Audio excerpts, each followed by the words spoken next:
All right, so let's look at some of these problems. This is what we're doing is how do we, if you look at what's listed on course sites, we're supposed to see how do you calculate a value for y given a value for x in a quadratic equation. Well, the answer to that is you just plug it in, right? It's the other question that we'll be looking at in a minute. Well, let's first let's just do some basic types first. It's to suppose that f of x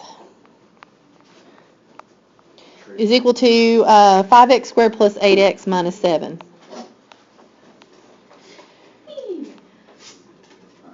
So there's several parts to this, but this is a pretty easy section, so it's a good place to end before we take a week-long break.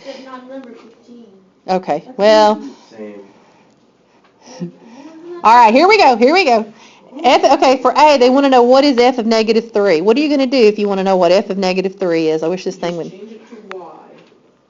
No, they're telling you, plug in x is negative 3. Do you remember that when they put it in parentheses, that they're telling you, when they're using this f of x form, the thing inside the parentheses is what they want you to plug in?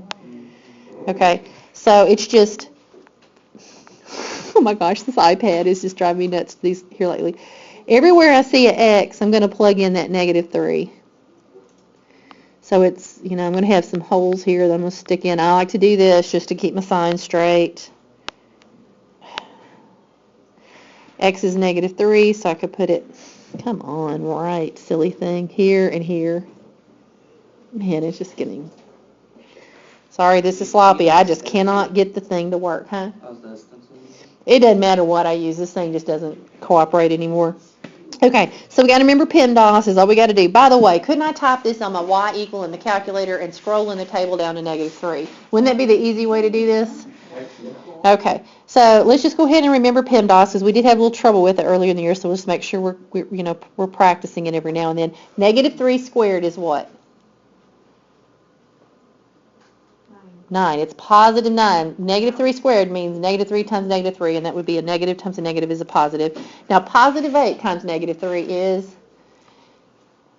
positive times a negative is a negative, and then it's 24, and then minus 7 more.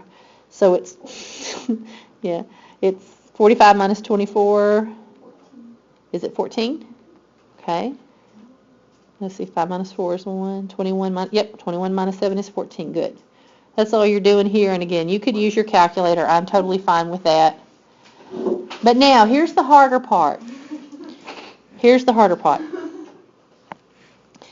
to go to another slide for this calculator. I think you know how to do the first part on the calculator, so I'm not going to take time for that. Find x when f of x is negative 3.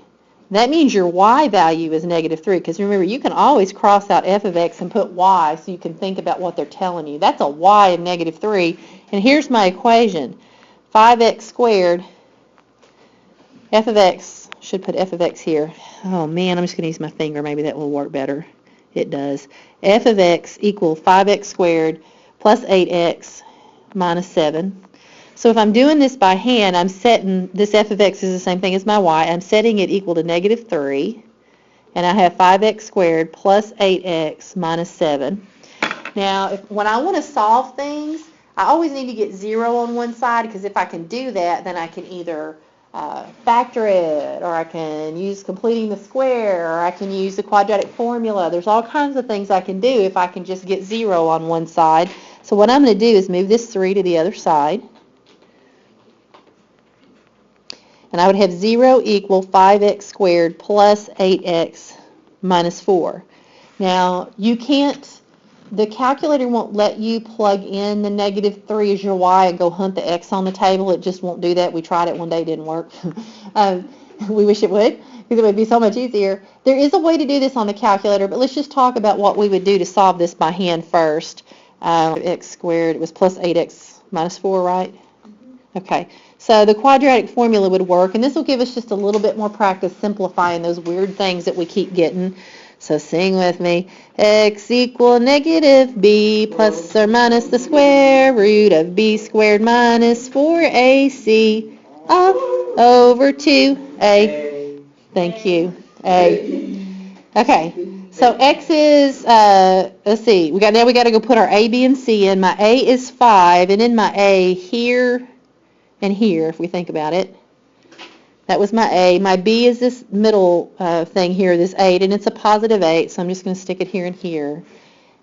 And then my C, it's only one place in the quadratic formula. It's there. Again, if you have trouble, remember, you might want to write the whole formula out, then write down the thing with the parentheses in it if you're trying to keep on track. So if we look at this, that's PEMDAS tells me I need to go do the part under the parentheses first. 8 squared is 64. I'm going to look at that as a subtract, and then mentally what I'm doing is I'm covering up that subtraction sign now. 4 times 5 is 20, and 20 times negative 4 is what, negative 80? Yes. Okay, and that's all over 10. But, oh, that part underneath the radical is going to end up being positive because a negative and a negative together becomes a positive. So isn't that like 144? Yay, that's a nice perfect square. And then I have 10 on the bottom. What is the square root of 144? 12. Okay, so I have two answers. I could reduce this, but there's no point in reduce it if we're just going to be, plugging numbers in. One answer is x equal negative 8 plus 12 over 10, and the other one is x equal 8 minus, oh, that wasn't a negative 8. Yeah, it was a negative 8. I almost messed up. Negative 8 minus 12 over 10. So let's do the first one. Negative 8 plus 12, wouldn't that be 4 over 10? Which would reduce to 2/5. There's one of our answers. And then negative 8 minus 12 would be negative 20 over 10. What's negative 20 over 10?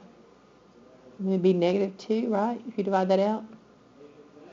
Negative 8 minus 12 is negative 20 on top, 10 on the bottom. That would be a negative 2. I just ran out of room. That's why I'm not writing all the work out for that. So those are my two answers right there. Now, I can do this on the calculator, and that's what I'm going to show you about what we do. And so we're going to do this on the calculator now. Even if we don't get all of these done, this is just good. Let's look at how our choices for how we can do some things today, okay? So if I want to do this on the calculator, let's do this same part over again. By the way, C says find the x-intercepts. Aren't the x-intercepts the solutions? Right? So don't we already have the solutions right there? 2/5 and negative 2. Okay, so we got our solutions. This is the answer to C down here. But we were working B when we did it. We're going to backtrack and look at B again, and I want to show you how to do this on the calculator. So on the B part, it says find x when f of x is negative 3. And again, I'll write down what we had here. And then they tell us that the equation was f of x equal 5x squared plus 8x minus 7. In a minute, I'm going to go pull up the calculator emulator. But I'm just going to talk y'all through it and let y'all do it, and then I'll do it, and we can, if you're having difficulty. When I go to my calculator, you can go to the y equal, and you know how you got all these different y1 equal, y2 equal, y3 equals? Well, what I can do if I want to do this on the calculator and just get the answer really quickly, which is this is how I would do it if this showed up on a PSAT test or SAT test, you can put the equation on one line. So on one line, I'm going to put this equation here. And on the other line, isn't this telling me when I say f of x is negative 3, isn't that same thing as saying y is negative 3? I could put that on the second line. If I do that, if I type those on y1 and then y2, if you hit your graph button, you should see both equations on one screen. If you don't, we're going to have to change our window, and I'll have to do that in a minute on the emulator so that we can look at it together and go process that together. But what ends up happening is what I do is I get it, and let's say it looks like, something like this, and then that y3 line, y equal negative 3 will come, going through like this is what you'll see on your calculator. What you can do is if you get that on your calculator, the answers are where those things cross. So what you can do, and again, I'll demonstrate it in just a second, is do second trace 5, enter, enter, enter. And you'll have to do that for this point here first, then you'll have to go back and do the whole thing all over again to get the other intersection point here. Second trace 5, enter, enter, enter, and it will tell you, if you look at the bottom of your calculator, have x equals something, it'll always say y equal negative 3, because remember, you told it y is negative 3, right? So you'll have to do it for each point, but the calculator will actually find those answers for you And you can do that way. And it's something you really need to know how to do before you go off into, college or anything. A lot of times word problems, this is how you could do them really quickly. A lot of times they'll give you these word problems, and basically you could solve them really quickly doing stuff like this. So I'm going to turn the recorder off and go up and do this with you guys now.